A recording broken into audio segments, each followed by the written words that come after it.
प्रातः काल मात्रा युक्त त्रिवृत सेवन करना से सुखपूर्वक विरेचन होता है। सुश्रुत विरेचन कराने के एक दिन पूर्व प्रातः काल में लघु आहार देकर अम्ल फल तथा बिजौरा या आमलक का रस और उष्ण जल पिलाना चाहिए तथा दूसरे दिन श्लेष्मा और रस धातु के नष्ट होने की परीक्षा करें। आतुर सिद्धता स्नेह स्वेदन वमन का संसर्जन देने के उपरांत पुनः स्नेहन स्वेदन कराकर वमन विरेचन देना चाहिए। स्नेहन स्वेदन उपरांत वमन किए हुए पुरुष को सम्यक रूप से विरेचन कराना चाहिए अथवा बिना वमन करा स्नेहन द्रव्य से स्निग्ध करके तथा स्वेदन द्वारा स्वेन करके विरेचन देना चाहिए। विरेचन पूर्व वमन की आवश्यकता बिना वमन कराए विरेचन औषधि नहीं देना चाहिए, किंतु अति क्रूर कोष्ठी को बिना वमन कराए विरेचन दे सकते हैं। बिना वमन कराए विरेचन देने से विरेचन औषधि कफ से अपहृत होकर ऊपर की ओर होकर प्रवृत्त होती है अर्थात उस स्थल में रुक जाती है तथा वह विरेचन कराने में समर्थ नहीं होती। यदि सम्यक रूप से विरेचन भी हो भी जाए तो भी कफ ग्रहणी को ढककर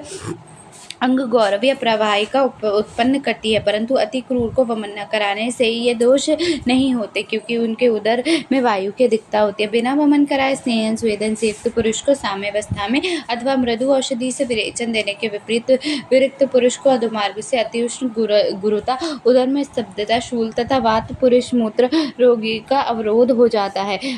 अन्य आतुर सिद्धांत दुर्बल एवं बहुत दोष वाले पुरुषों में दोषों के पक जाते हुए स्वयं ही विरेचन हो जाता है तो दोषों को निकालने वाले आहार द्वारा धीरे धीरे मल को बाहर निकालना चाहिए अथवा इन पुरुषों में वेदनीय आहार द्वारा उपचार करना चाहिए। रुक्ष शरीर वाले वात की अधिकता क्रूर कोष नृत्य व्यायामशील तथा दीप्त अग्नि वाले पुरुषों में विरेचन औषधि बिना विरेचन कराई ही पच जाती है। ऐसे व्यक्ति में पहले बस्ती देकर बाद में विरेचन देना चाहिए। बस्ती द्वारा चलायमान दोष को विरेचन द्रव्य शीघ्र ही नष्ट कर देता है अथवा ऐसे पुरुषों में पहली बस्ती देने के बाद स्निग्ध विरेचन देना चाहिए अथवा तीक्ष्ण फलवर्ती होकर कुछ मल निकालकर स्निग्ध विरेचन देना चाहिए क्योंकि प्रवृत्त हुआ मल स्निग्ध विरेचन से सुखपूर्वक निकाल देता है। विसर्पपिंडिका शोफ पांडुरोग अभिघात विषय कामला कुष्ठ एवं प्रमेह से पीड़ित रोगियों को अति स्निग्ध न करते हुए विशोधन अथवा विरेचन करना चाहिए। अति स्निग्ध स्नेह शरीर में स्नेह विरेचन नहीं देना चाहिए तथा स्नेह प्रयोग से उत्कृष्ट दोष वाले शरीर से रुक्त विरेचन देना चाहिए। अत्यधिक स्नेहपान किए हुए व्यक्ति को स्नेह विरेचन नहीं पीना चाहिए क्योंकि अपने स्थान से चलायमान दोष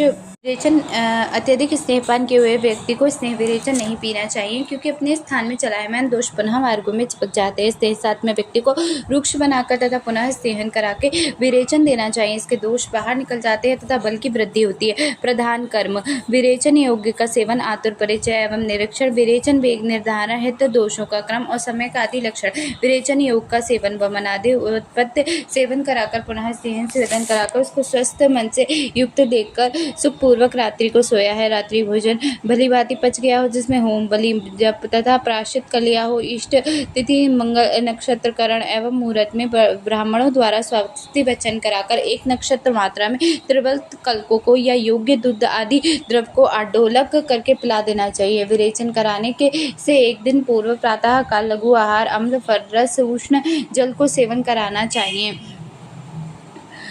दूसरे दिन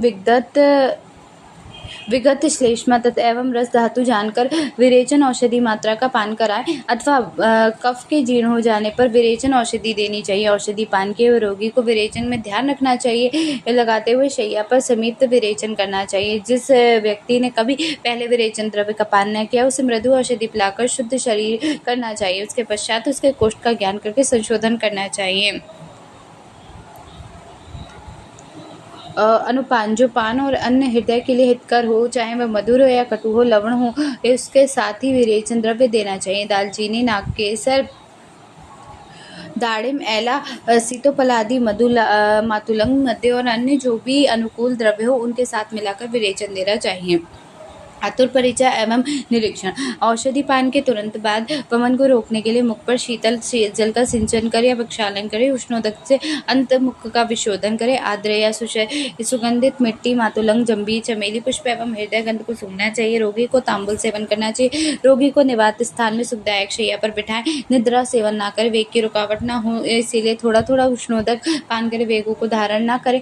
वेगों को रोकने से त्रिदोष प्रकोप अल्प जीवादान उन्माद तथा भ्रम रोगी होते रहते हैं, रोगी में मल त्याग की कामना करते रहते हैं तथा शैया के समीप रखे प्रतिग्रह में मल त्याग करें। मल त्याग के बाद उष्ण जल से समर्थ करता हुआ संस्कार करें और वेगोद्गीर्ण होने पर वेगों को धारण न करें।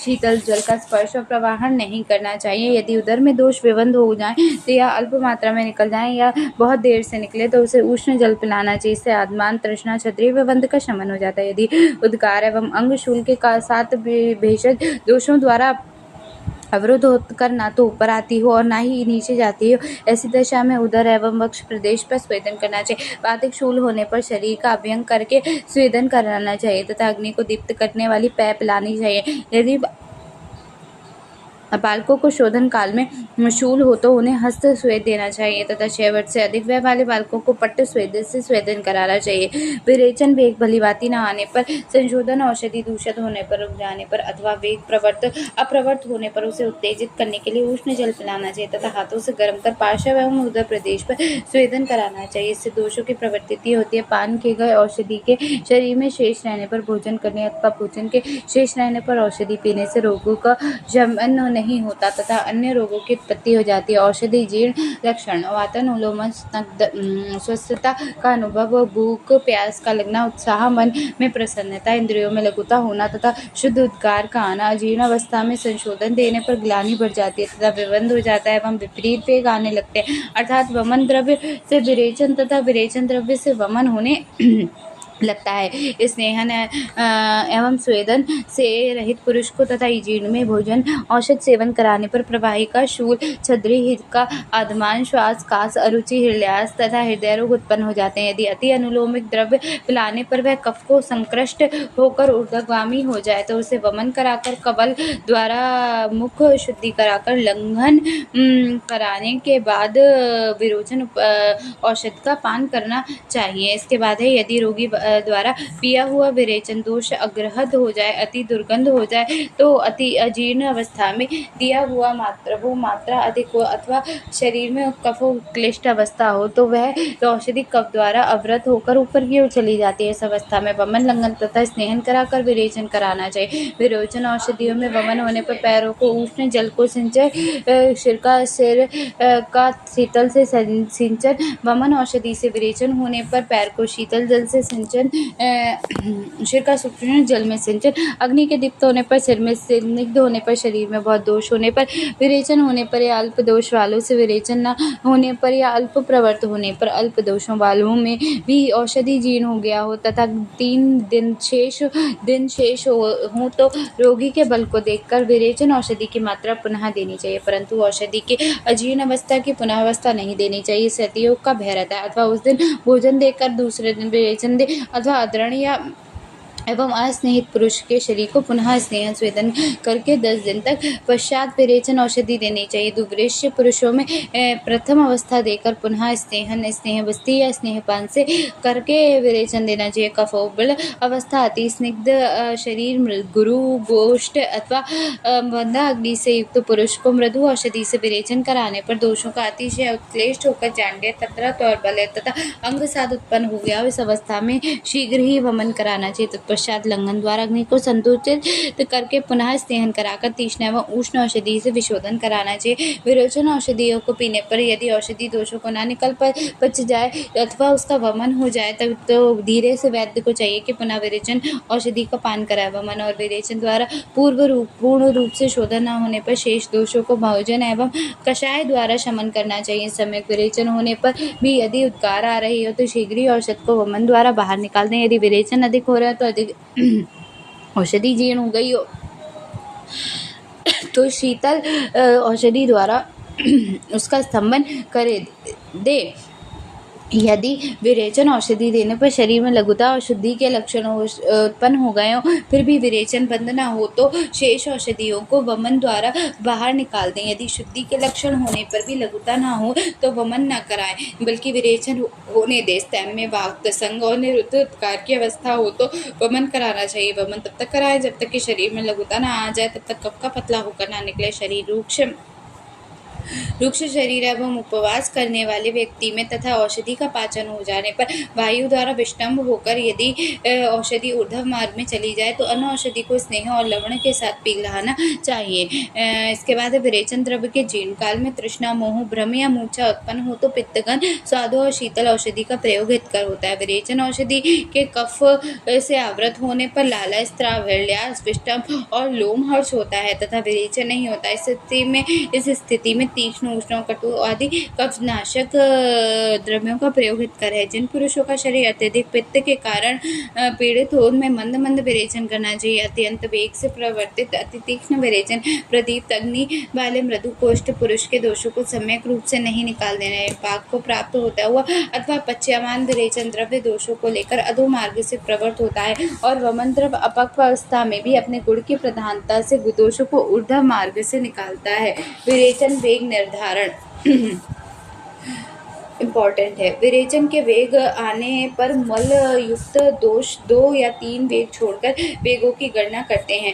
वेगिकी 30, 20, 10 वेग, मानिकी 4, 3, 2 प्रस्थ, आनिकी कपांत और लैंगिकी वक्ष प्रधान। सुश्रुत ने बताया है उत्तम, मध्यम और अवर मात्रा में हृत दोष वेग एवं प्रमाण इम्पॉर्टेंट है। ये भी आचार्य ने बताया है। चरक ने बताया है कि उत्तम में 30 वेग 4 प्रस्थ, मध्यम में 20 वेग 3 प्रस्थ और अवर में 10 वेग 2 प्रस्थ। सुश्रुत ने बताया उत्तम 1 आड़क, मध्यम आधा आड़क और अवर में 1 प्रस्थ। अष्टांग हृदयकार, अष्टांग संग्रहकार जो हमारे आचार्य चरक ने बताया था उसमें थोड़ा सा कंफ्यूजन है। उत्तम वेग में 30 वेग और 4 प्रस्थ हैं, सही है, लेकिन मध्यम में 20 वेग 2 प्रस्थ हैं, अवर में 10 वेग 1 प्रस्थ है। शारंगधर भाव प्रकाश 30 वेग बताए हैं, 20 वेग और 10 वेग, ऐसे करके उत्तम, मध्यम और अवर बताए हैं। काश्यप ने 30 वेग 4 प्रस्थ बताए हैं, 4 वेग 3 प्रस्थ बताए हैं और मध्यम में 15 वेग 3 प्रस्थ, 3 वेग 2 प्रस्थ और अवर में 10 वेग 2 प्रस्थ युवाओं में और 2 वेग 1 प्रस्थ बालकों में, मतलब युवाओं और बालकों में करा है। दोषों का क्रम ये भी इम्पोर्टेंट है।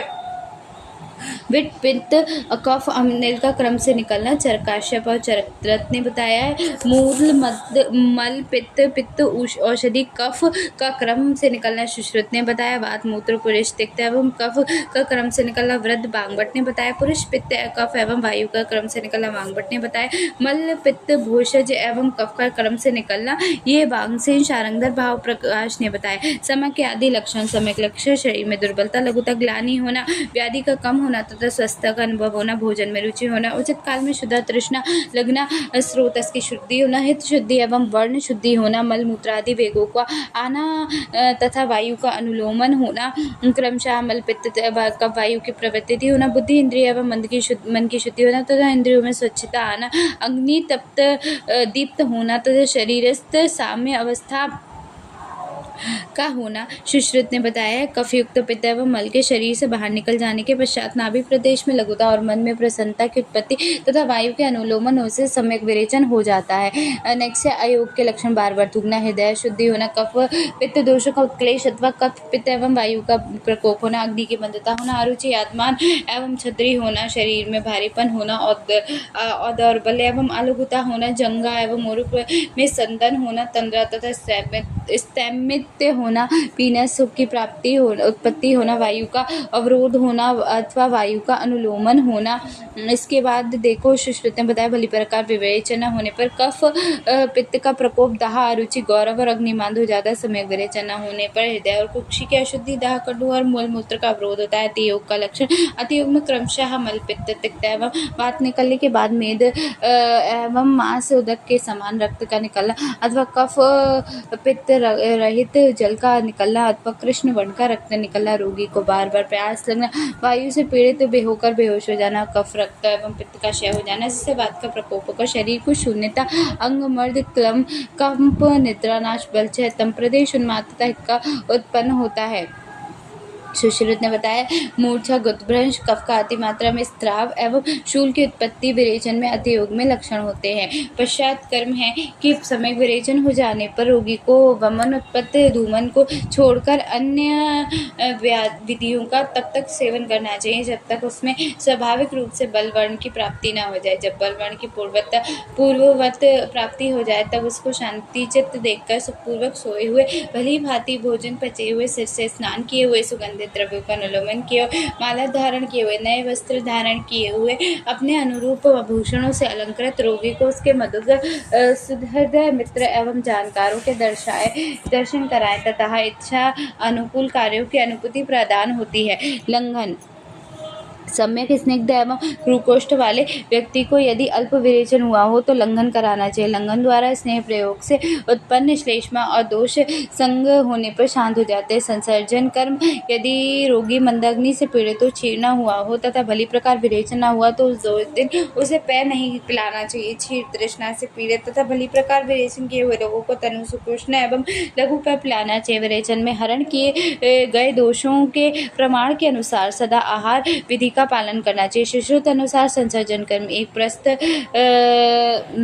दोषों के निरण में अल्प चावलों में यवागु का सेवन एक बार करना चाहिए। आधा आड़क विरेचन होने पर यवागु 2 बार पिलाना चाहिए तथा 1 आड़क प्रमाण में विरेचन होने पर 3 बार यवागु देना चाहिए तथा स्वाभाविक आहार के चतुर्थ चावल से सिद्ध भली प्रकार क्लीन तथा अपिच्छल विलेपी को पूर्वोक्त क्रम से देना चाहिए तथा स्वयं एवं लवण रहित स्वच्छ मुदग यूष के साथ स्वाभाविक आहार के आधे चावलों का भली भांति सुबह ओदन खिलाना चाहिए तथा हृदय एवं इंद्रिय बोधिकृत यूष के साथ अवस्थ आहार के 3 भाग चावलों का मृदु पका हुआ ओदन आतुर को खिलाना चाहिए तथा बुद्धिमान वैद्य लावा, हरण आदि प्राणियों के संस्कृत मांस को स्वाभाविक आहार के साथ आतुर को भोजनात् खिलाएं।